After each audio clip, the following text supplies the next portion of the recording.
Why don't we each go around and I'm Mark Howell, 668 on Nurse Neck Hill Road, and a member of the Fiber Broadband Completion Task Force. David Hessel, 30-2 Concord Green, representing the HOA part of the town. Gordon Brockway, I'm here representing the the light board in the light plant. No, the headphone, yours. I'm Gail Heyer. I'm one of the at-large members. My address is 54 Nancy Road. Scott Hopkinson. My background is networking equipment. I actually used to own the equipment company that was once Avaya on 300 Baker Avenue. I was a management there and I bought the business. Subsequently, working for the light plant, I wrote the business model and the plan for Concord Broadband back before we started this in the first place. I'm also the representative from the PEG Access Committee where I serve as well. Great. Yeah, and I did think that it might make sense just because, you know, we all know each other at some level, and yet there might be some value in just going one more time around and talking about the, you know, our sort of professional backgrounds and our involvement so far in Concord Broadband. And then I thought that it would make particular sense, especially since Gail was the citizen petition sponsor for Article 41, which caused this task force to be created in the first place, for maybe her to just talk briefly about what her thought was. And I could screen share the materials from the town meeting materials if we want to around Article 41. So just, you know, by way of level set for that. So Gail, why don't you kind of go first with if you don't mind, on the introductions. Sure. So just a bit about me. So I am an attorney. I practiced environmental law. Before I turned to law, I did environmental engineering, and my educational background is mechanical engineering and political science. So I kind of really like how policy and law get together. Yeah, so I started thinking about this issue. I've been attending a lot of Concord light plant meetings, and I realized that there were many people in town who did not have fiber, and I am not one of them. I'm a happy fiber broadband customer, and I just felt that you know, this is really a public resource. We're so lucky in Concord to have this, and I felt that the light plant and I guess the town manager who was in charge of that didn't have a clear plan for how do we get this resource out to other people who wanted it. And I felt like there was a need for that. And when I thought through, you know, how do we really promote this? Mark, if you want to screen share and put the Article 41 up there, I can talk about the sort of the three prongs, I guess, sort of the three aspects of the article, and how I thought it might be an effective way to increase the fiber availability throughout town.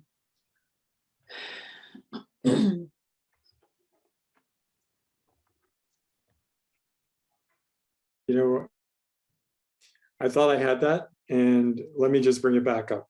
Hold on a second. Okay, I see that Greg Gorillo has joined us, and Greg is and he's an observer from the Finance Committee. I don't know, Greg, do you want to say anything? Nope, you got everything exactly correct there. Okay, good. Yeah, I'm just giving a little introduction about myself, my background, and how the Article 41 sort of came to be, and Mark was going to put it up on the screen so we can just take a look at it. Okay. Yeah, I realize it's a pretty big deal to think about, you know, how do you, you know, it's a logistical problem, right? How do you get the fiber out to all the properties? And I had done the research that was shown in some of the materials. Actually, Mark helped me with the research to find out that, a certain percentage of the streets have fiber. I think it was like 95% of the streets, but that corresponds to more like 78% of the properties even have it available. So there's a 22% of the community can't get it even if they want it. So I thought about, how do you kind of approach this issue, this logistical problem? And I said, I broke it down to three things here. First is expediting the installation of the fiber to the remaining 5% of the town streets. So that's, that's like, if you get it on all the streets, that's really as good as you can do from that part of it, installing it into the publicly available, rights of way. And then the second part was exploring barriers to Concord broadband subscription growth. So, the resources there, but not everyone is subscribing. And at some point, you have to figure out, why are people not subscribing? What can we do to encourage them? So I thought that was an important piece of this. And then the third is investigating opportunities for expanding fiber to the home and fiber to the business, which means getting it from the street into the place where it can be, directly used by the customer. So those are the three things. And the last one especially is really I kind of think of it as like a real estate problem. It's a logistical problem. Like you have to dig up the street. Can you, hang the lines from the poles? And what's involved. Different homes and businesses are different distances from the rights of way. So those are really that's the way I broke down the problem. And working with some friends and people I met during the process to get this to town meeting. This seemed like a pretty good approach, and that's where we are. So Great. Who would like to go next? I will. David Hessel. Just as a thumbnail, I've lived in Concord since '76. Until last year, just as a background, I operated the toy shop in town. I'm now retired and I live over here in Concord Green, representing the HOAs of the town. We, just as background from our community's position, we have been interested in the CMLP broadband for about 5 years and have come to what I would describe as an impasse about getting it in here. The short story is we don't know how many residents want it, because we've not surveyed the residents because of the impasse, but we now learned that we believe we're wired for it. The question in our mind and the impasse we have is who pays to trench into our community. Trenching would be 10 to 20 feet of trenching. However, that being said, we're interested in having it come in for all communities, based on Gail's article at town meeting, and I'm just representing the community here of 220 residents.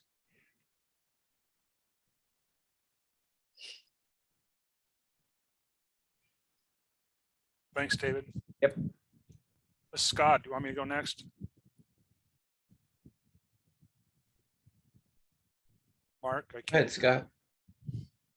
So I've already told you a little bit about my background. I believe I was really happy when Gail brought this forward, and it's actually a subject matter that it kept coming up during my tenure in the PEG Access Committee. As a matter of fact, we had to advise people that the PEG Access Committee wasn't involved in the access to broadband because they kept having folks show up there. I do believe, based on what I've heard and seen so far, I think, first of all, it would be very informative to get to the problem statement, which is to understand where are those underserved locations, and then from that we can begin to craft solutions that we might suggest.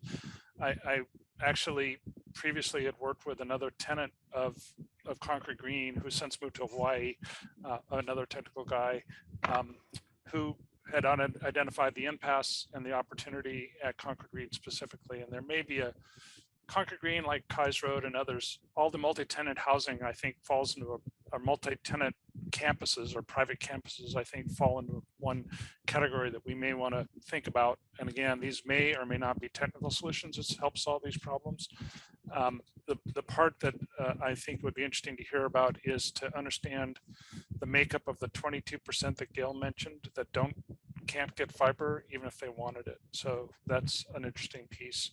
And incidentally, I've also happened to have some insight when I did some work with a company up at the end of Domino, which is a little commercial endeavor over in West Concord, and they tried to get the Concord broadband in. And I know Mark worked really hard with them while he was at the plant to work to get fiber into there, and it was a challenge. And Mark probably could talk more about that. So I do think, this is an interesting opportunity to try and raise that about accessibility of fiber.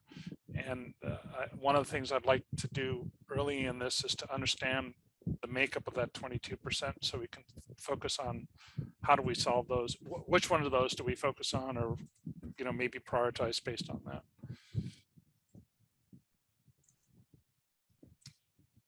That's it. Thanks, Scott.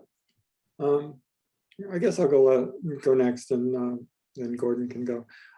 So I'm Mark Howell, and I professionally worked for IBM for 32 years, and then served as the CIO for the town for about 8.5 years, and had the privilege during that time to be the senior manager in charge of starting the broadband business. So I had a background in telecommunications from the work that I did with IBM, as well as had the operational responsibility for running the network for the town once we got started.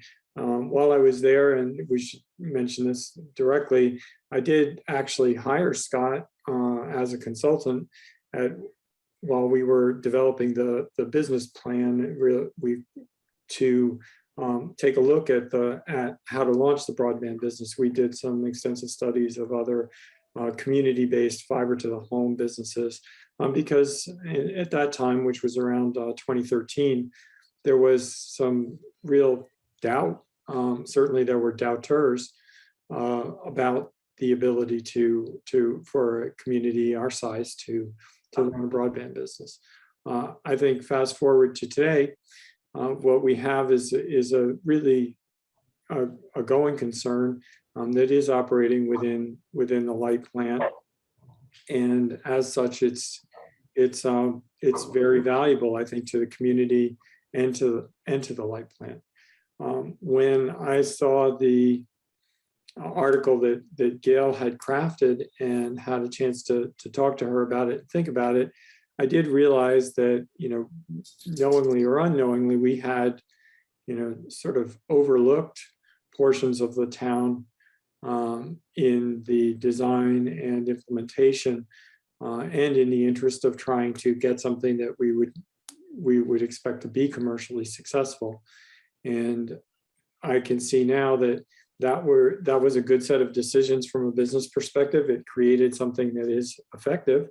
However, I think that as citizens, and I no longer work for the town and just a citizen that lives here at this stage of the game, it is also, I think, a responsibility of us as citizens to provide some guidance, some policies that we are looking for our municipal entities to try to implement. And so, I'm really thrilled to work on this from that perspective.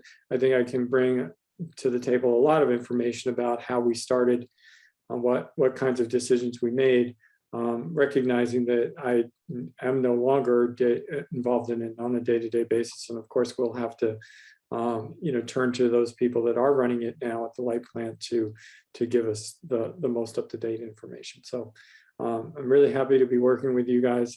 I'm hoping that we will use this as an opportunity to help the community just, funnel some guidance to the light plan about what we want, in much the same way that Concord has guided the town in areas like sustainability. And there's a lot of energy these days around diversity, equity, and inclusion. And I think this actually strongly connects to both of those.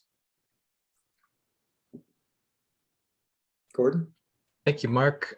So my background is I have a bachelor's degree in electrical engineering from Tufts. I worked 11 years at Raytheon and radar and military communications, satellite communications. Worked for about 5 years in speech recognition for commercially available dictation products.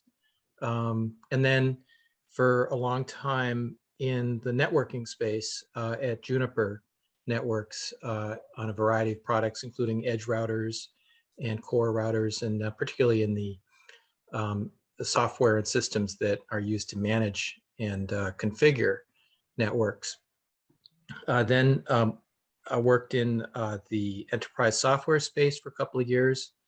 And then for the last about 11 years, I've been in litigation consulting. So I do a lot of work in the patent and trade secret and copyright area, particularly as it pertains to software and electrical engineering. Along the way, I picked up a MBA at Babson. And one of the things that I enjoyed the most, became most interested in during that experience was environmental, social governance issues. And that's really what brought me to be interested in working for the town as a committee member. So I did 6 years on the Sustainable Energy Committee, Comprehensive Sustainable, that's CSEC, including as chair. And I'm in the 5th of what will be 6 years on the light board. So the experience, my experience on the light board, it's kind of funny. It's like the light board doesn't actually call all the shots, and there's a back and forth between staff, executive management of the town, and the light board about exactly what, how much say, so to speak, the light board has. Nobody can dispute that the light board is responsible for rates. And we also have the opportunity to review the budget. And we have ability to ask questions. We have limited ability to necessarily force change. And change, in my experience, has been something that will emerge from a long series over many years of conversations and deliberation. So as the light board runs the broadband. Oh, and let me just say that I moved to Concord in 1998. My wife and I moved there, and there was no broadband here then. It was awful, and I totally supported the Concord broadband effort. It took a long time to get going. We were running with really lousy communications for a long time. And, I think that Comcast was really worried when Concord started talking about doing this, and it finally approved it at town meeting and so forth. And coming up to that meeting, there were an awful lot of flyers in my mailbox from Concord, or people that Concord paid, that from Comcast or entities that Comcast was obviously funding, telling town meeting not to do this. Well, we did it. And I'll have to say that the broadband service, the cable service, and the Comcast internet service is really improved a lot. And I think it's because they have an eye on what the town is doing. So I think that Concord is one of the best places in the world to live. It's the best town on earth. And I think that Concord broadband is a big part of why that's so.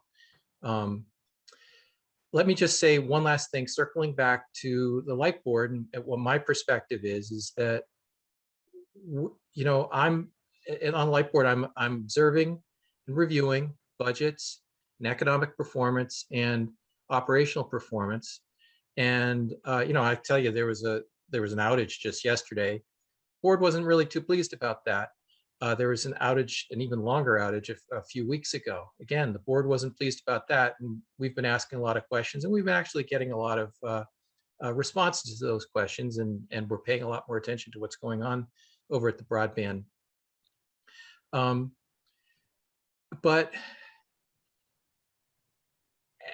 just as a rule, what the board's stance has been is that we want to see the broadband service rolled out successfully and economically. We want to see it charging a reasonable rate, though the rates aren't regulated by the DPU the way that electrical rates are. And we want to see this all accomplished without a huge incurring a lot of debt and having a clear path to profitability. We've I think the broadband service has more or less achieved that. And I would say that from my perspective, watching broadband deploy and roll out over the past, you know, what is it, 6 years or 10, something like that, I'm pretty happy with the operational performance and the financial performance from a distance. I can't say that I'm happy in every instance. I think that the fact that there are classes of residents or ratepayers that would like to have broadband who can't, you know, that's a question. We'd like to look into that, and that's, I think, a big part of the charge. So anyway, let's see what we can do and how we can do better. I've just explained that I think that in the broadest terms, I think that the broadband, Concord Broadband, has been performing. I think it has been okay. Just looking for ways to improve it. Mark, may I make a quick comment? This is Scott. Absolutely. So I thank you, Gordon. This was very encouraging to hear. I just want to comment that both Mark and I, when we worked on this plan together, took very, very, very seriously the notion that we had to make this thing profitable as quick as possible. And I think both Mark and you have identified that drove some of the decisions about how to move forward for the first part of its life. And the good news is we're successful. And we actually studied some world-class failures, including Provo, Utah, Google Fiber. If you go look them up, you'll see that they've discontinued their effort, and they got a lot of splash and threw a lot of money at this problem, never mind Braintree and others. So I think Mission, you know, in that regard, we got what we got. We built a fairly careful model that covered out through this time frame, and it seems to be performing along that model. I think it's time to, you know, now to evaluate it. So thanks for your feedback. May I ask a question? Or you want to move forward with more? Oh, sure. Let's have a little discussion here, I think. I just have one question, and that is understanding the economics of the broadband as a part of CMLP, how that all works. And I'm totally an amateur at this. Would you like me to make a couple comments that might help? That'd be great. So first of all, one of the constraints that we had when we built this financial model was we could not, must not, cannot touch any resources that are part of the light plant for the ratepayers as part of the broadband business. The broadband business is a separate enterprise activity, which is separated from the light plant ratepayers. And so for that reason, it had to be segregated. There are some very strict rules, as Gordon and others have mentioned, that there can't be any flow through from the, you know, there can be no situation where a ratepayer can be construed to be supporting the broadband activity. So in that regard, the light plant should be keeping a careful record of costs and expenses that are segregated. And for that reason, one of the things that we built into the financial model, for example, was the fiber plant that's along the poles and all through the town of Concord was actually funded out of the light plant for the purposes of a smart grid. And so part of our model, and I haven't confirmed this, but part of our initial model was the broadband had to pay the light plant for the use of that dark fiber. Basically what happened is the fiber was put in place, they put in more capacity than they needed for smart grid, and the broadband lives on top of that. And that's actually the leg up that we got as a town to build this broadband infrastructure. And that, by the way, may give you some clue as to why the customers we serviced first were the ones that were most convenient to reach that fiber that was on the poles or around the town. The other thing that I think is really important to understand, and maybe as a follow-up to this, just to educate the folks other than Mark, because I know he understands this, is that the cost of installation for each house is, and I don't know what the current number is, but based on our research was somewhere between $1,700 and $2,000 per house. So yeah, and it seems high, but it is actually not that unusual. So there's normally two ways of looking at the cost of broadband, which is the passing cost, what does it cost to get the fiber to run down the street? And then what does it cost to go that last few hundred feet to get it in the house? And usually it's 2 truck rolls or 2 visits, one to do the assessment and one to do the installation. You know, that number may be high. And again, this is part of the problem. So the reason that it's important to know this, whatever that number is, be it 1,500, be it 2,000, and maybe there's a separate operational issue. How do you try and lower that number? But the key issue is that every time you make a new install, it takes a number of months before no matter what you charge for the initial install, which I think the number is $175 nowadays, we didn't want to put that number too high. So no matter what the install cost is, there's a number of months where most of the money that's coming in from that new subscriber is actually going towards paying off that expense. And the faster you grow the broadband, the more money you have to advance to the business plan before you can actually, and that's actually one of the first things that we learned about the business model, which is we thought about business models where we would deploy even faster. And it meant all of a sudden, instead of raising $1 million or so, we would have to raise $2, $3, $4, or $5 million to fund those installations. And so generally speaking, the broadband has taken a controlled slow growth model to minimize that depth of that funding for those installations. And I think that has contributed by its very nature to this business of, gee, those folks that are harder to reach, those multi-tenant houses, all those situations, those are edge cases that the modest team on the broadband hasn't had time to go solve. And so that's part of the dynamics that I think we're at a point where technology has probably helped, and I've done some research on that. We can talk about that. But the basic business model is the cost of deployment is very high, and that's what drives the business model, and that's what drives the deployment. So there's an extremely high fixed cost to let me rephrase that. There's a very high fixed cost of adding the addition, high fixed cost of adding one additional customer at a time. Right. And so the strategy was to take the lowest hanging fruit in the beginning. And well, and more specifically to only do so many installs per year. And right. Mark knows much more of the details about that. But that's sort of I think those are kind of two of the dynamics this team should understand as part of what's gotten us here. Does that make sense? Okay. Yeah, I agree with that completely, Scott. Back to my MBA, when we were talking about growth businesses need a lot of money in order to grow. And actually, there's also a relationship that if you've got a business that's extremely profitable, that high profit margin will let it grow at an organic rate, at a higher organic rate than one with a small margin. And we've been pricing this relatively low. For one thing, we've got a ceiling. We can't charge a lot more, or maybe any more than our competitor does.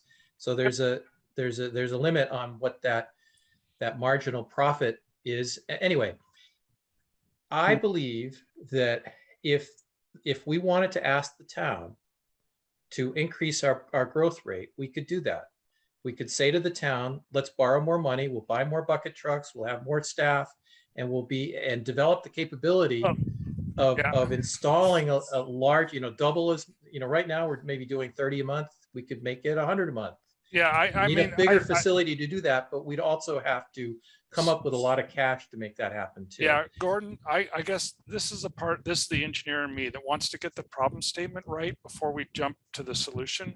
So I think that's a perfectly valid solution to further invest. The other thing that, again, Mark could talk about this is that there was a very intelligent use of contractors as well as permanent employees, because one of the things we didn't know is how would the adoption rate change over time. So the town or the light plant adopted a strategy of having a certain number of staff to do installs internally, and they also leaned on contractors to do some of the stuff, particularly the outside the house work. And again, Mark can give you much more details about that. But overall, I think the first question to ask in my mind as an engineer and as an engineering manager is, we've got this 22% of people that can't get broadband. Let's see if we can categorize them. How many of them are multi-tenant dwellings or private campuses like Concord Green or Kaiser Road? And then how many of them, one of the other things I thought about, again, this is maybe, I agree with the notion of kind of thinking about the solution as you're thinking about the problem. But there may also be people that are on properties that are 500 or 1,000 feet from the street, and there's a fairly high cost of getting the fiber to their home because they live on a big estate. Well, we just have to understand what these situations look like before we can start thinking about solutions.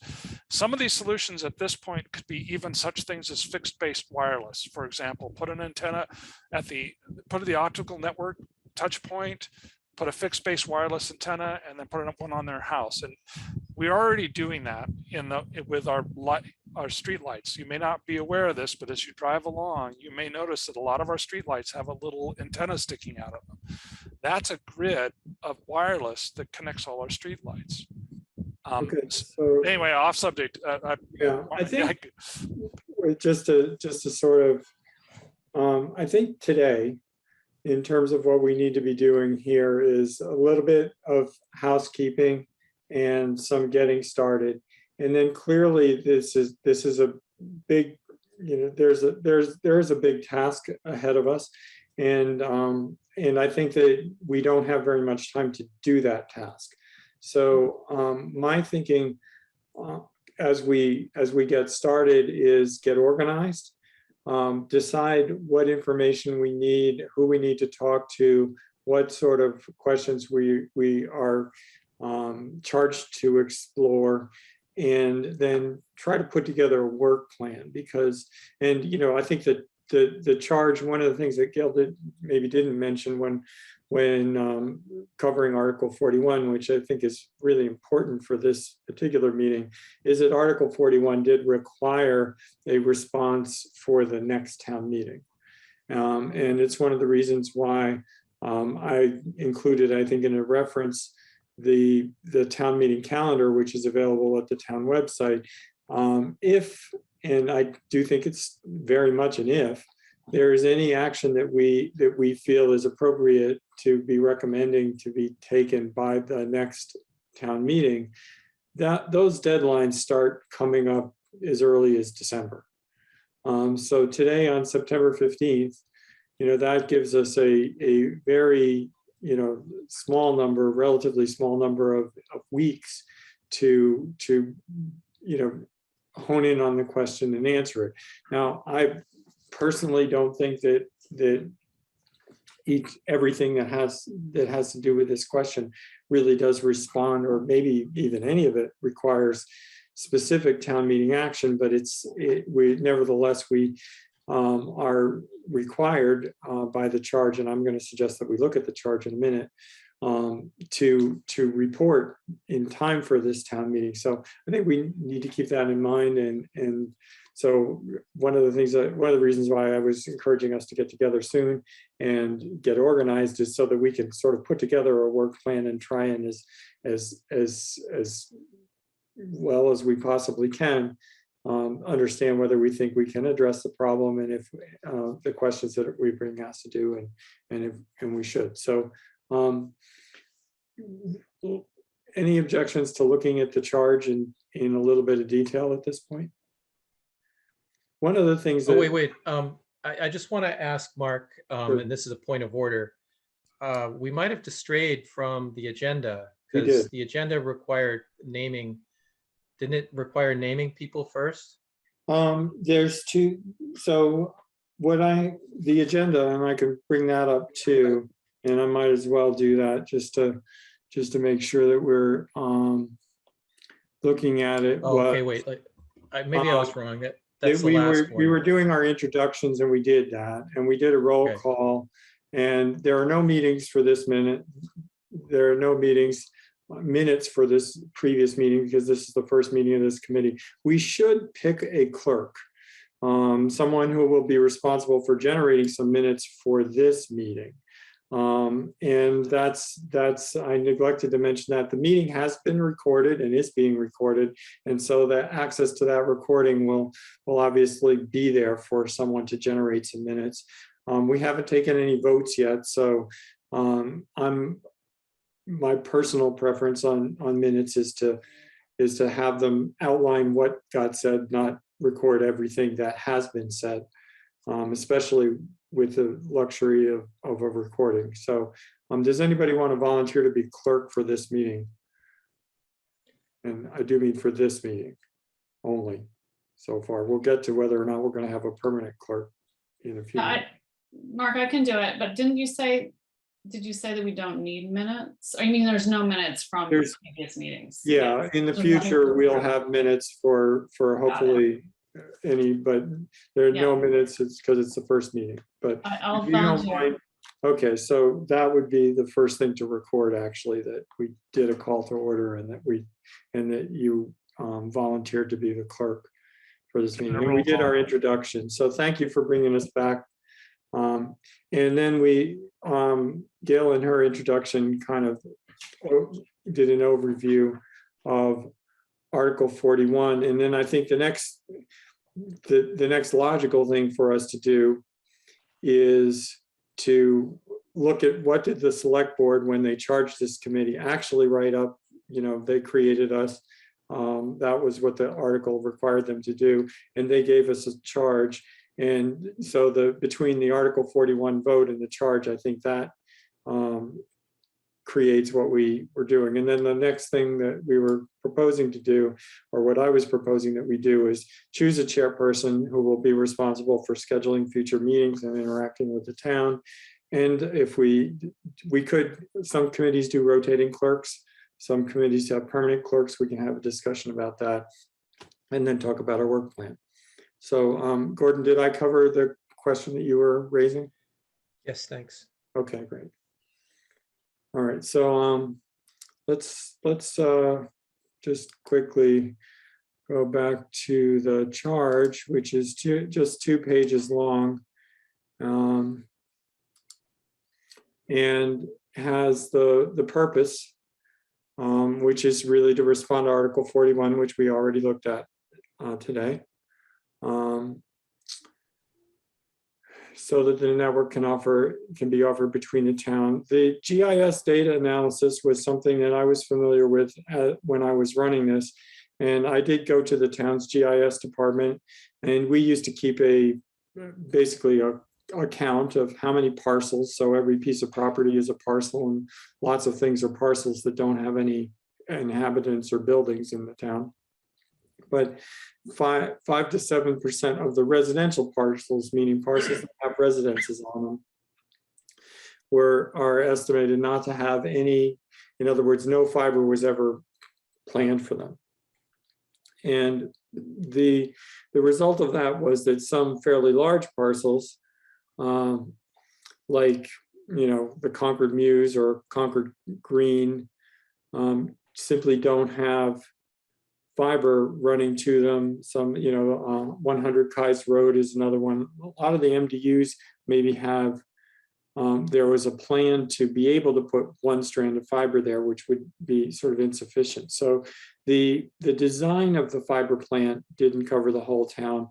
And Scott's absolutely right to point out that we need to, turn this general statement into a more specific statement, I think.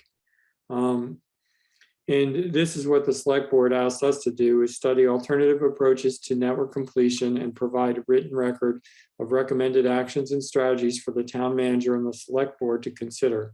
The report will present solutions, including possible funding for 3 distinct aspects of network completion or subject areas. A, recommending ways to expedite the installation of the fiber optic telecommunications utility service on the remaining 5 to 7% of town streets that lack service, exploring barriers to subscription growth, and investigating opportunities to expand the fiber to the home or fiber to the business. And these are very much almost word for word what was in the article, Gail, I think. Yeah, it's intended to be the same. And this last portion of the background, the task force will explore barriers to broadband adoptions in a targeted, focused effort. It will revisit the fiber completion strategy on behalf of the community. The report will provide the light board, the select board, and the town manager with information needed to form rational policy decisions on laying fiber to homes and businesses in Concord. And then just covers the members. I think we've already gone through this. Gordon representing the light plant, David Hessel, I think with some connection to the business community as well as HOAs, real estate community. Does anybody feel like they are specifically empowered for the real estate community? No, I think Mark, you and I we're designated the at-large members by the select Right. board. So the Yep. real estate community is sort of we don't have someone for that yet. Okay, so we could get more membership, I suppose.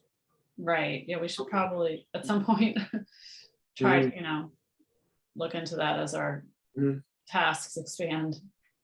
Okay, If I may, I think there are only, I see, we have 7 members.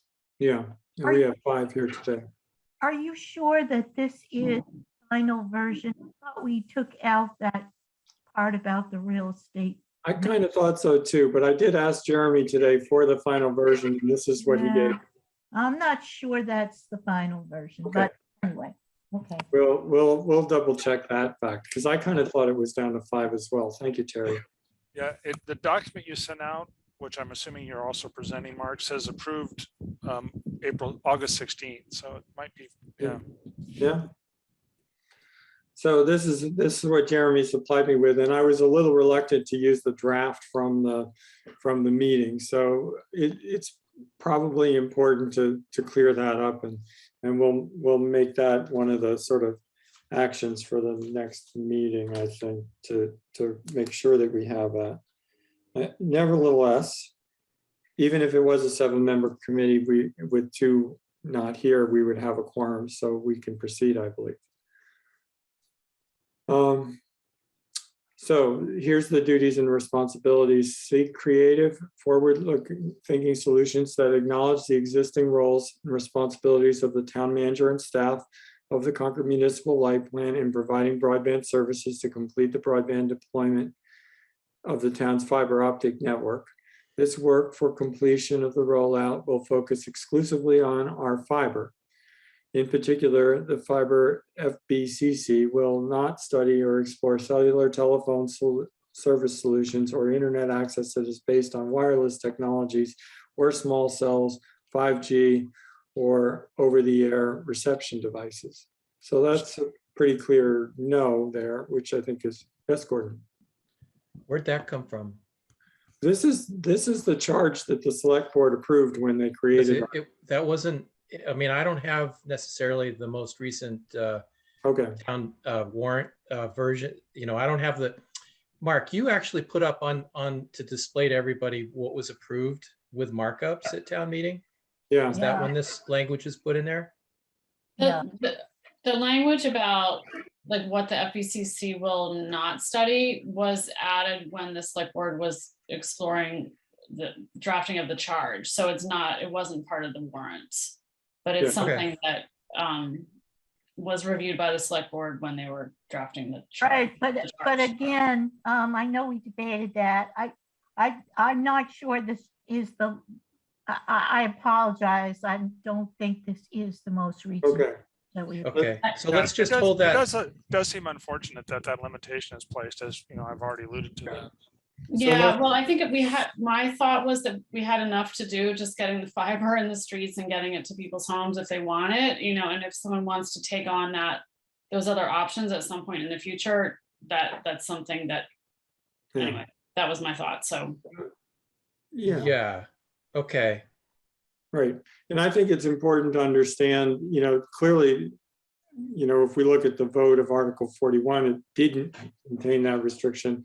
And yet, if this, and I will say if, because I asked the select board staff person to provide me with the approved version, because I was a little unclear. I mean, I sat through the meeting when it was discussed, and you can see in the select board meeting materials, the various drafts, but I think it is important for us to make sure that we are working off the exact documents. But let's hold that as a question, I'm going to suggest, and just, sort of get the lay of the land. But that's where, so we've got a membership question and a scope question. And it's fair for us to, come back with questions. I think any new task force or committee gets to do that. And we'll hold Mark, it- if I could add, Sure. not only can you come back with questions, but if this committee wants to change the charge, you can come back with recommended changes down the road. And that may happen in February as one of your recommendations, or even sooner. So, let's see where it goes. Okay, thank you, Terry. And so and I believe that this does come from Article 41, but it says it will hold at least one public hearing, may conduct surveys, focus group, or other data collection methods. It is recommended the task force meet with groups such as the Concord Business Partnership, Economic Vitality, League of Women Voters, school superintendent, Council on Aging, representatives of the arts and digital communities, and research barriers to customer growth.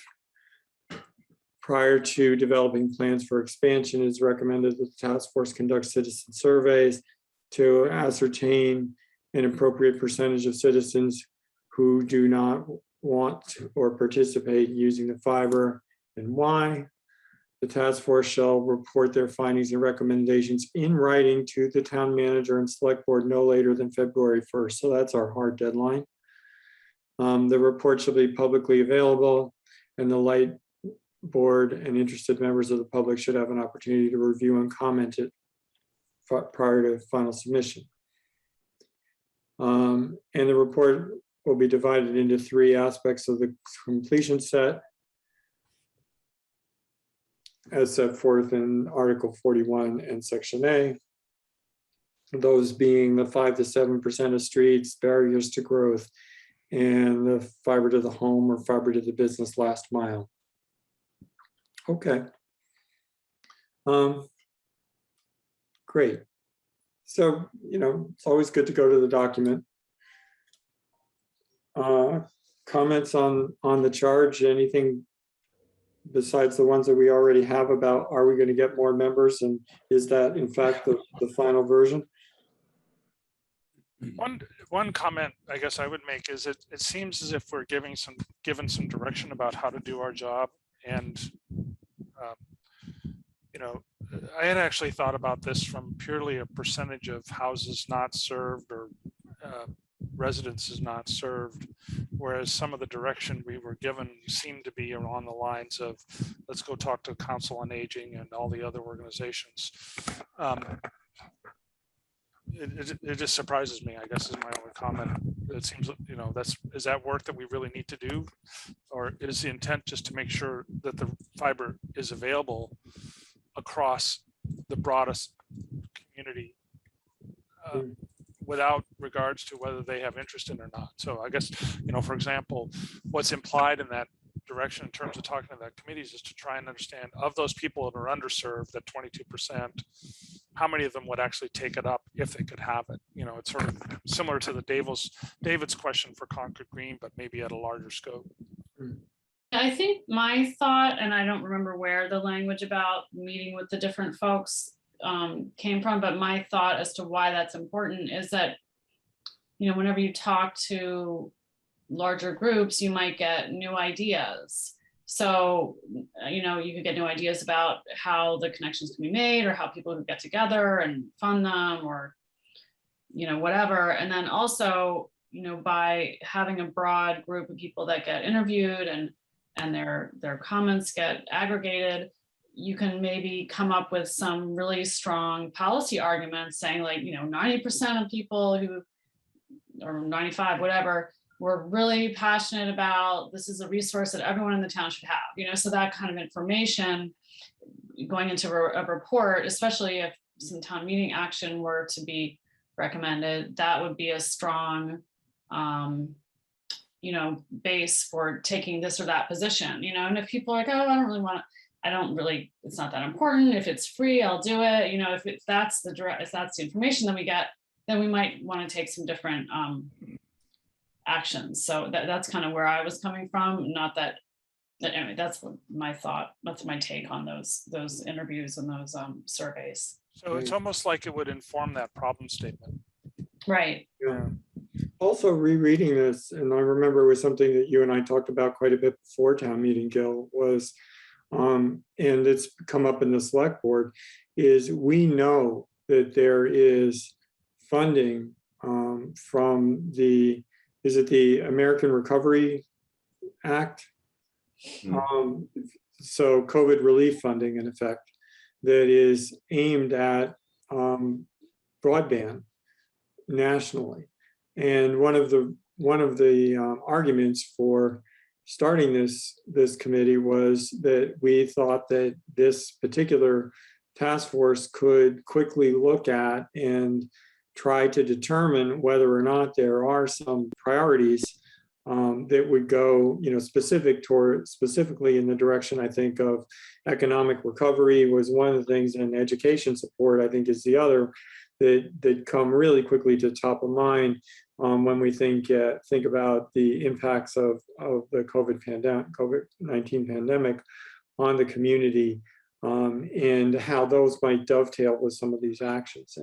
And there, I know I was at the select board meeting, I believe it was last week, and it looks like there's, I think in round numbers, something like $1 million, which doesn't go a whole long way in one of these discussions, but is also not zero, that could be done about that. And I know in my time as managing this group, there were certainly numerous requests that came to me from directions like advocates for, you know, senior citizens and people on limited incomes.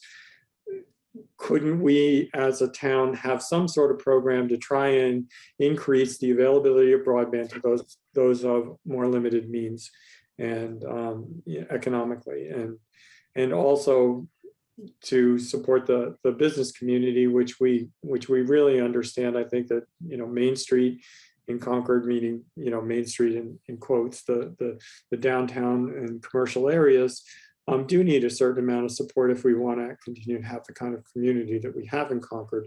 And we should also be, you know, focusing or thinking about those. And I believe those are policy choices. And I guess this is probably a good place to pause and say, I do see you, Terry, that there is, you know, when I noted at last year's budget making process, and Gordon will be familiar with this, that the PEG access budget, the Minuteman Media Network budget, which we've all come to depend on greatly for our community access this year, was actually being supported by some funding that was coming out of broadband revenues. And I think that's very interesting, because it's the first time to my knowledge that that as a town we were making a choice about what to do with some of the revenue that went in another direction or a different direction than simply trying to deliver the service at a, at a reasonable return without impacting the ratepayers or the taxpayers, as Scott was alluding to. So it's and it's quite clear to me, and it was happening and has continued to happen, that this is a good business. It's a subscription business. It does generate some free cash flow, and the decisions about how to use that free cash flow are decisions that are getting made by the professional staff. And I believe that they should also be influenced by policymakers such as the Light Board and the citizenry. And I think that's one of the real reasons to have a group like this, is to have some input to that policy process. Terry? Right, I just want to clarify, the town will be receiving something like $5.6 million in ARPA money, which is a significant amount. And then there are additional opportunities to apply for more, for economic recovery, et cetera, et cetera. So a very big set of policy recommendations that this group could help us think through is, how much of that should go to broadband and in what form? Like when Gordon was talking before about asking the town for a loan, so we can grow the broadband faster. Maybe ARPA could supply that cash flow. I don't know, but that's one possibility. Another is to subsidize businesses or subsidize low-income people. Like, there's all these policy decisions that would be really helpful if you guys could debate. And Barry, how do we get a hold of the information for these grants or loans or monies coming in so we can understand what the restrictions are? I will forward, when you select a chair, I will forward, or I think I have everybody's email. I will forward the ARPA presentation that we got on the select board. Perfect. But Thank you. for more information, Carrie LaFleur, the CFO, would have more details if you need more after that.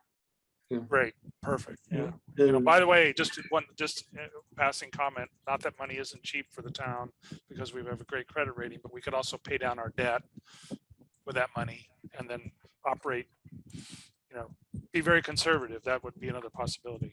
So, Well, that's what we have to research. Yeah, Yep, I'm not sure that. And I didn't mention it, but in a previous iteration myself, I served on the town finance committee. Actually, I served there when Terry was there, and was the chair of the finance committee for a year, having done 6 years on that board. And that, I am a firm believer in the finance committee's responsibilities and purview of helping to set policies about what are appropriate sort of guardrails, meaning cash reserves and indebtedness and so forth, and watching out for the town's credit ratings. And so I do think there's a very logical connection between what we're doing here. And I might even go a little bit further and say there are really two sides to the broadband business. There's the operating budget, which is the cost of day-to-day providing internet service to people that are on the system. And then there is the capital budget, which is what we're really talking about when we're talking about expanding the system or adding on to it. Those are the capital investments that are going on in there. And that capital program for the town and what it looks like for the broadband business is something that I think does connect strongly to the work that both the Light Board and the Finance Committee are doing. And I think it makes sense to surface those things as we go. And over the years, when I was presenting the broadband budget, I tried to be quite clear about what capital we were using and how we were using it. And I think that it makes sense to continue those policies. Gordon, you wanted to say something, I think. Yeah, and I'm sorry, I was distracted by some work stuff here. So I may have, forgive me if I repeat what some of you have already said, which I agree with totally, but that is that there are some opportunities here to address diversity and inclusion. And, example during COVID. Oh, and by the way, with COVID, that decreased our ability to deploy. So that increased our backlog.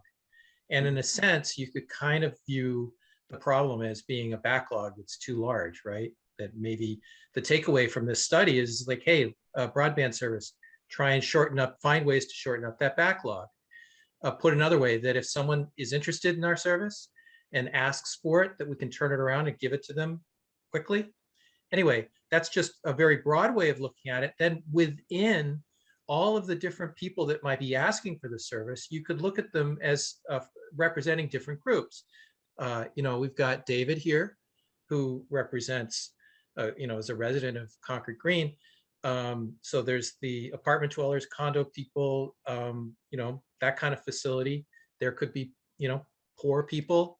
There could be businesses, and maybe within each of those categories, we could look at how good our performance is. And I'm getting the sense that we actually have, if you took the queue and then split it up into these different categories, some of those categories actually have a much bigger queue than others do.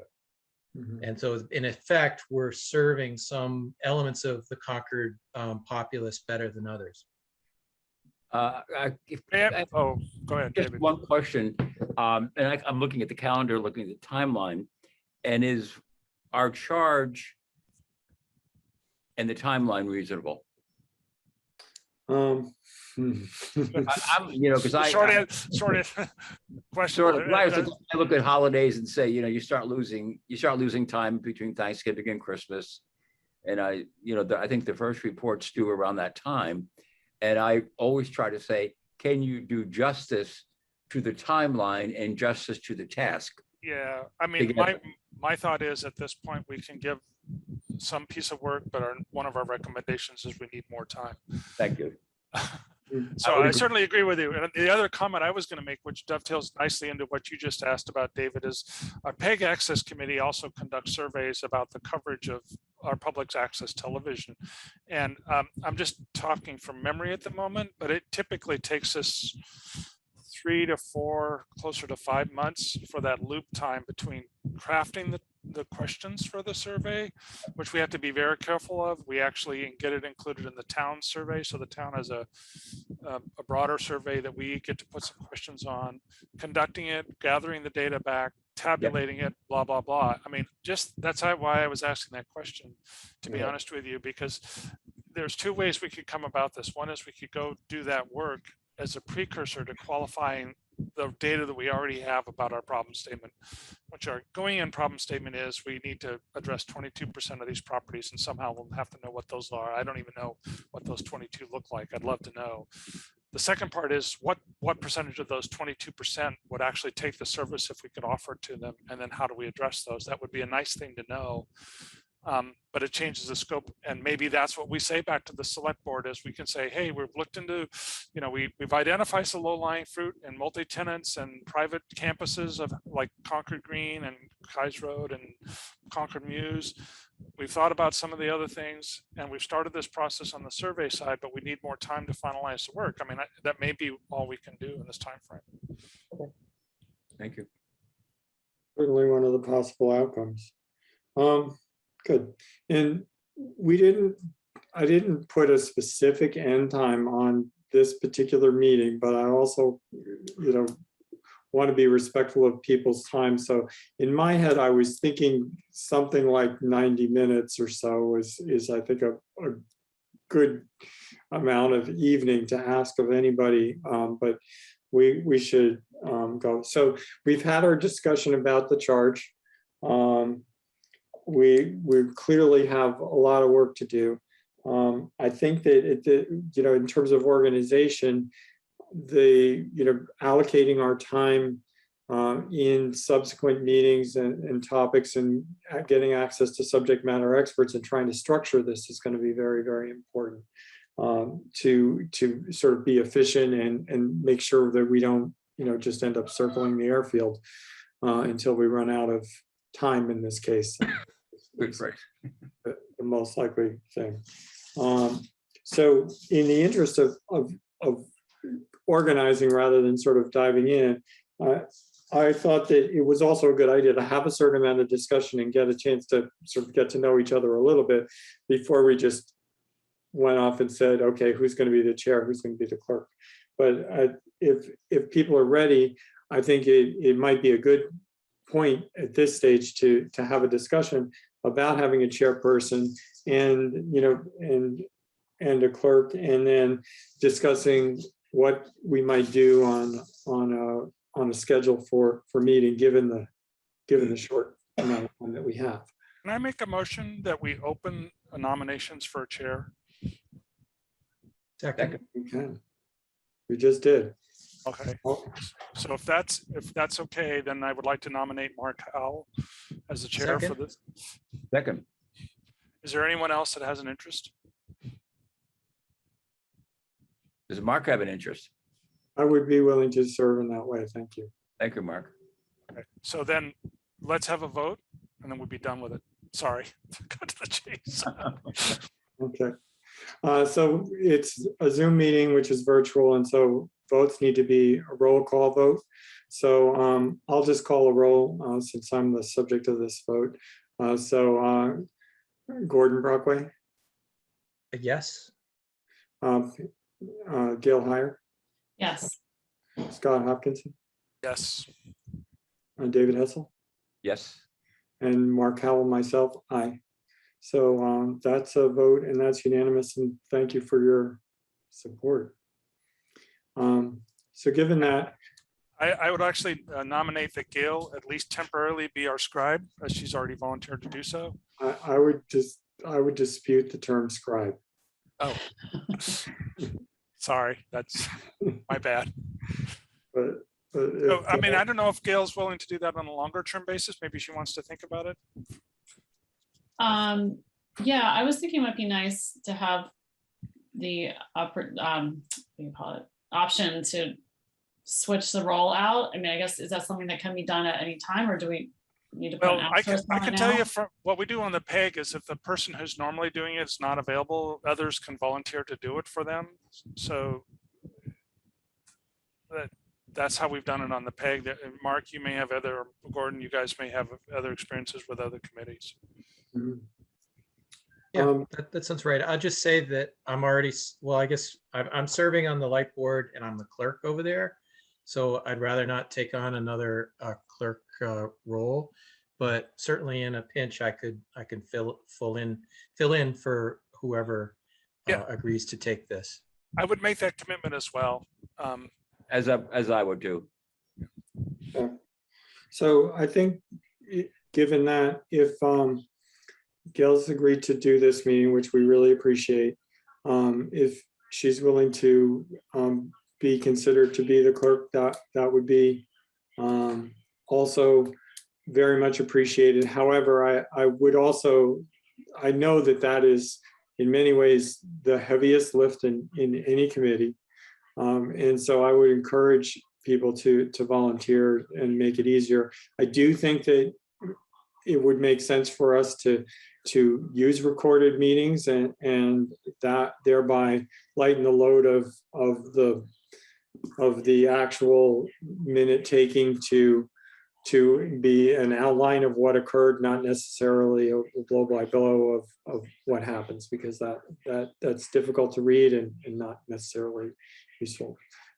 So Can I ask a related question before we proceed, because it actually relates to this problem? sure. We had, I think you may have discussed, I don't know if we discussed during this meeting, the frequency of which we will do these meetings. But my recollection was that you were thinking every other week or more often, as opposed to monthly or less often, which is the pace of many committees. Just wanted to put that on the table and make sure that people were aware. Well, I mean, Yes. is that going to impact the clerk role? And maybe you know, again, I would restate my willingness to help cover the work for that clerk activity. Yeah, and in some committees that I've been on, the clerk role coordinates the creation of that. In other words, people service, you know, I'm it is difficult to take notes and participate fully in some meetings too. And so there's some advantage, I think, in taking turns on that score. Well, can we But just I think say, your specific question, yes, I did communicate with each of you and solicited, input, which was, came out earlier, where we were thinking about weekly meeting, given the fact that we are trying to be done with this, with at least what we've been asked to do by February 1st. And if that is, obviously we would have to have a conversation with the select board, at least if we don't think we can do that. And Pamela, I did see your hand raised, and in a minute, we'll let us finish this discussion and we'll come back to you. Anybody else want to, so I was thinking that we would move on to meeting scheduling after having a discussion about whether or not we're going to elect a clerk right now. We could take the tack of electing a clerk for each meeting and just simply do it that way. And that would make it not anybody's specific role. It would just be a little bit of overhead each time we meet. Further comments? I'm okay with a rotating, nominate the clerk for each of the meetings at the beginning of each meeting. I'd support that. Okay. That's fine with me.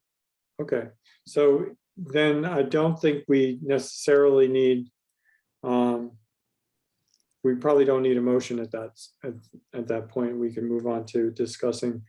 Okay, yeah. Yeah. We're gonna say that we don't have a formal permanent clerk, but you're gonna take the responsibility of signing the clerk responsibility at the beginning of every meeting. Yeah. Yeah, Okay. should we have a vote on that, like a resolution to have a revolving clerk? I think that we could have a motion for that, sure, just to formalize it. So I move that the chairman identify an individual amongst the committee members to act as clerk for each and note taker for each meeting at the beginning of each meeting. That person will be responsible for providing the minutes that will be provided to the next meeting. Second. Okay. So I think actually we did something slightly wrong, but usually the clerk calls out the votes. So Gail, why don't you do a roll call since you're the Oh, clerk? sure. I'll just go across my screen. Mark Howell, Aye. Gail Heyer, aye. Scott, Aye. Gordon Brockway, Yes. and David Hessel. Aye. Okay, so that'll be our approach. Thank you. So that does bring us to agenda item 7, which is a discussion of future meeting schedules and work plan. So as was previously mentioned, I would like to get off to a quicker start. I would, if at all possible, like to schedule weekly meetings, at least for the short term, while we get ready to, build a work plan, specifically building a work plan. And what I was thinking along those lines is that we obviously need to do some data collection.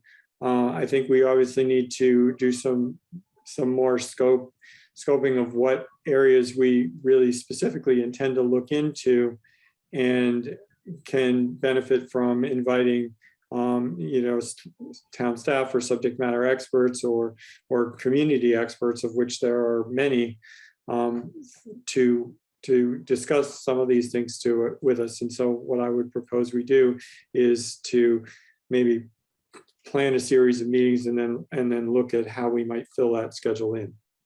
Sure.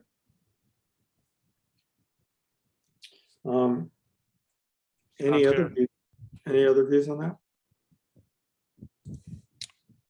No, but you know what? You actually brought up, you sort of said this in passing, but I thought it was an interesting point. We've talked about having discussions with stakeholders on the customer side. Is it should we consider, this is really a question I'm thinking out loud, having discussions with the stakeholders on the light plant professional team side, the individuals that are currently there running this business? Is that something that we should, within the scope of our activities? Gordon? I thought of that myself, and I think it's a great idea. The light plant, obviously, when they run their board meetings, they get really good support and participation from any number of staff, including the broadband staff. That may be part of the reason why the light plant meets in the morning. The light board Yeah, meets in the I mean, morning. I think their logistics, the fact that they physically meet in the building and yeah, all that. Yeah, and also got to say that when I was on CSEC, there were a number of times when we wanted to get light plant staff to come to our evening meetings, and that was really hard to get them to agree to do that. Because they get up so early in the morning, a 7:30 meeting would just kill them. Yeah, to that end, I'm happy if you guys want to do more early morning meetings, that's fine with me. I do a lot of work with Europe, so I'm up early anyway. Gail, David, any comments? That's fine. Early mornings, I get up at 5:30, so. Yeah, I could do occasional early morning meetings. I mean, I think it's nice to have like a set time every week to meet. So I don't know, maybe if there was a particular reason to have the light plant staff come, then maybe we could reschedule a meeting. I don't know if folks were thinking that they would come on a regular basis or more just as a getting feedback kind of thing, you know, on particular issues. Well, you know, part of what I'm thinking about, I'll put it on the table. I think it's kind of a dead moose on the table almost, is I felt a certain amount of friction about this activity from both the light plant board and the professional team there. I felt like we were flying in the face of what they were interested in seeing us do. And quite specifically, they weren't interested in having us do this work. And I think the more inclusive we can be, the more successful we're likely to be if they feel like they're part of the solution, not, you know, we're not standing aside and then coming at them. You know, that's just, might be a better way to approach this. Maybe Mark or Gordon, you would have some insight or thoughts on this. Well, I mean, I think that there's you know, kind of a governance issue. It's like really questions about governance of the light plant and the broadband business is primarily, you know, the light board's domain. So that's, I mean, that's just a fact. And by the way, just to touch on that point, because I think it's a key one. As you noticed, we talked earlier about the fact that the light board and the light plant serves at the behest of the ratepayers and the regulatory of the rate services. Broadband service is outside of that. It's a commercial entity and it has a different set of rules. And so that's actually a conflict that's built into the current structure. I'm not saying that we need to change it, but we also need to be kind of aware that there's two different backgrounds, guidances. I mean, Mark, I don't know how to say it any different than that because I'm not sure that Gordon was actually finished. Sorry. Oh, well, and actually the light board has responded. First of all, it responded negatively to approval at town meeting of yet another committee to advise on the management of the broadband business.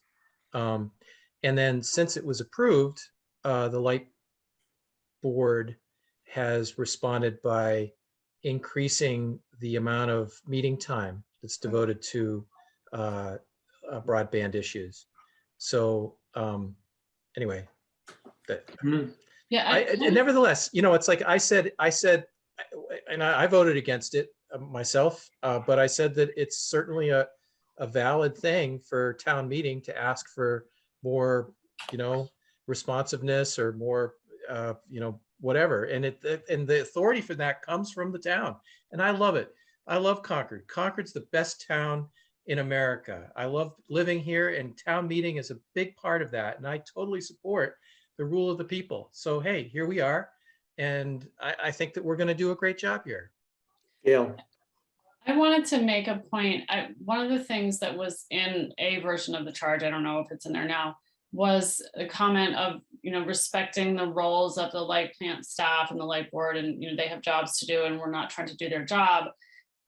So I don't want to add to their job by having them come to our meetings if they don't think, and we don't think that that's really necessary. And the other piece, Mark mentioned earlier that there were two sides to broadband, I guess, being one being the operating budget and two being, the capital. So what the issues that Article 41 and this committee are dealing with, it's really the capital part, and so capital budgeting, I mean, I'm not in town governance, so I can't really say, but that's not what people usually spend their time on day to day. So I guess I hesitate to. And then Gordon made the point that, the light board is incorporating more broadband in its work, and they're the ones that govern the broadband. So maybe we don't need to get into that as much, on this committee. I mean, I certainly think their input is critical, and I'm not saying should do anything, do their job for them or do stuff that they know things about that, so we need to work with them, but I don't know how closely. Yeah, I mean, the other way around. Well, first of all, thank you for listening to my rant. And I apologize if I cut you off, Gordon. Oh, no, that's fine. But the other thing I just realized is with Gordon being here, he will be able to represent what's going on here to the light plant board as appropriate. And so maybe that bridge is already built simply by his presence. I think that certainly does facilitate that, and I think it's smart for it to be there.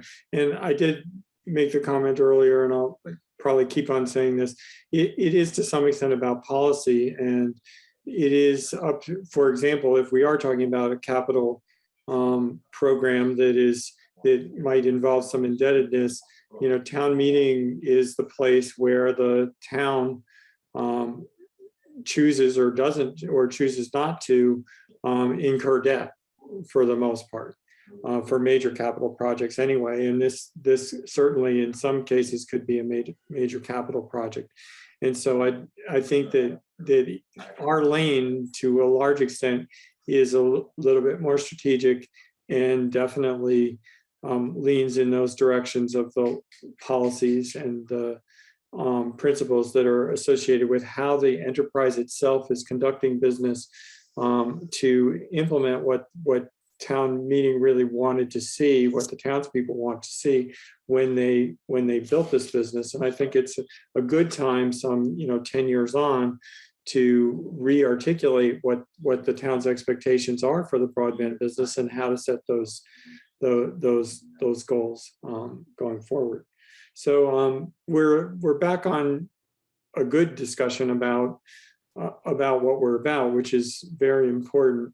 But I do want to be respectful of people's time and also make sure that we've closed in on when to meet. And when I polled all of you, you had indicated, generally speaking, that it looked like the overlap of all of our various schedules suggested that Wednesday evenings and/or Thursday evenings would be a good time to meet, which is why I polled you and suggested now. And I could continue to meet at this. If this is a good weekly time, then why don't we just agree that we're going to schedule the next meeting for a week from right now, publicize it, and work on an agenda topic. And I think that agenda would primarily be focusing on what are the study questions and what are the order in which we want to address them.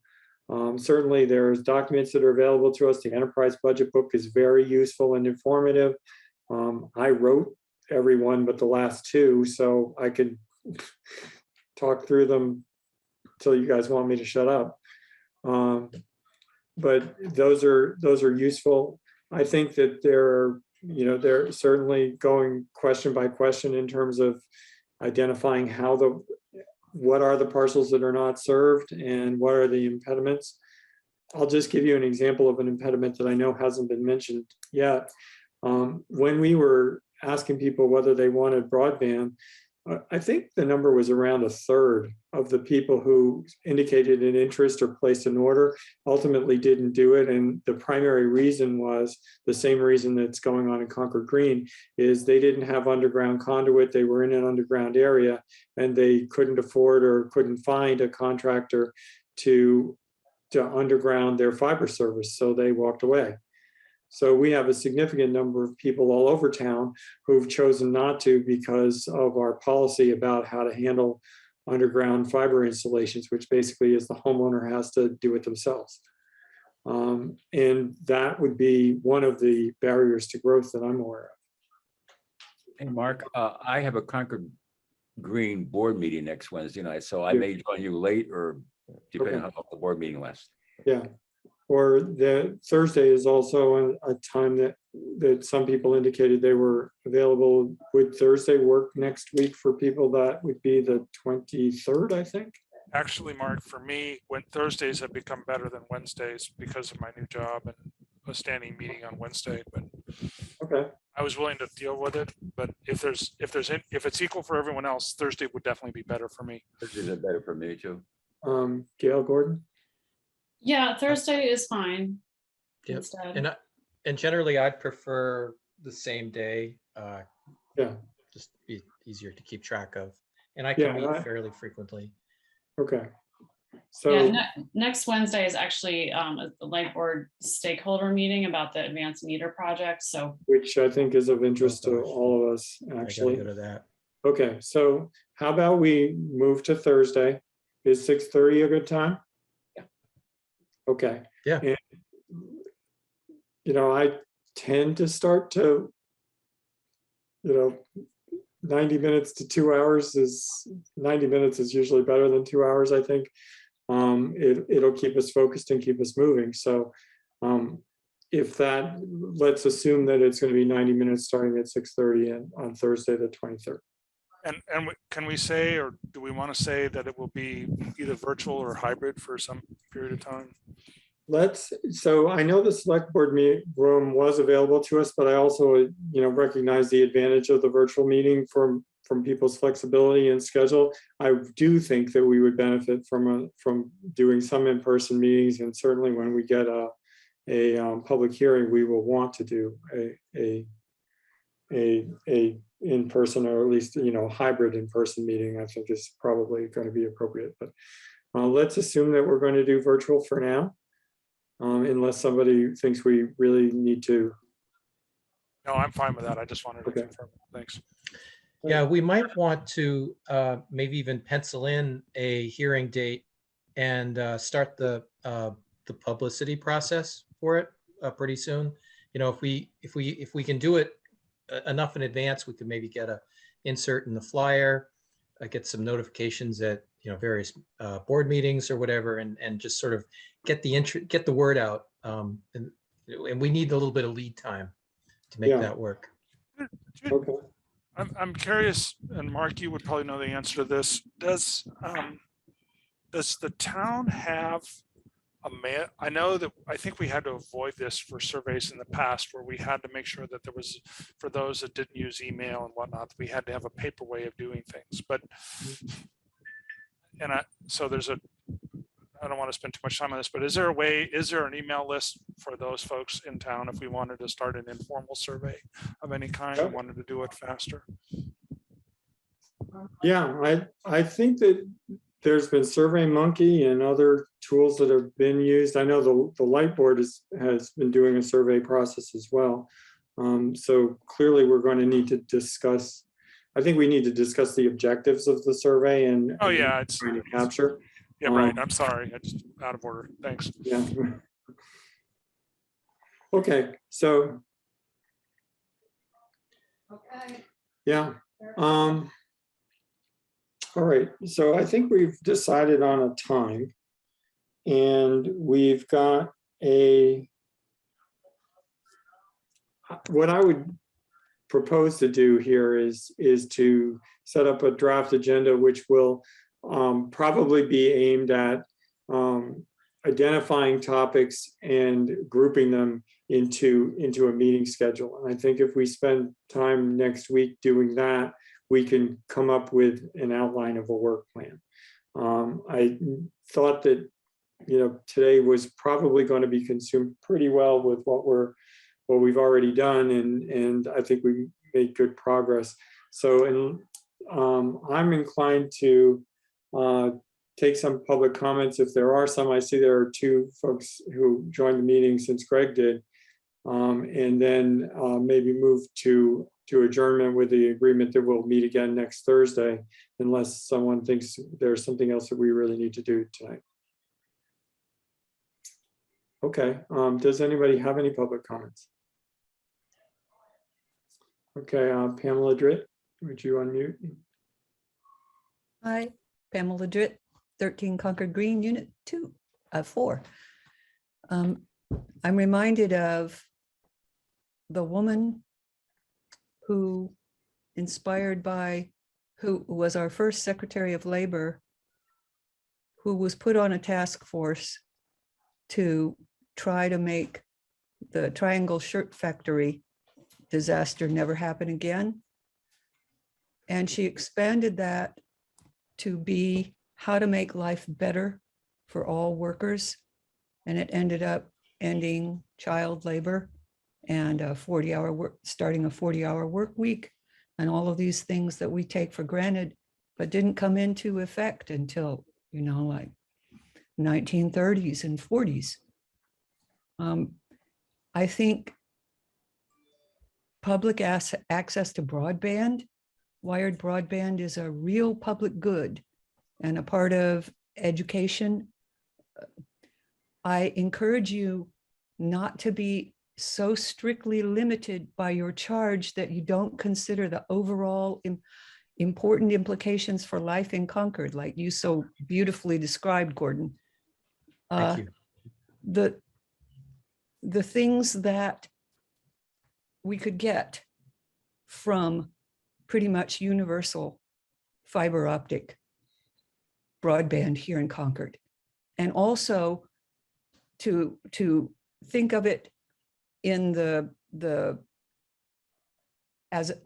from a business point of view, as I know you all are, with eyes on the spending, like David said, that there's a difference between investment and just spending. And to limit one's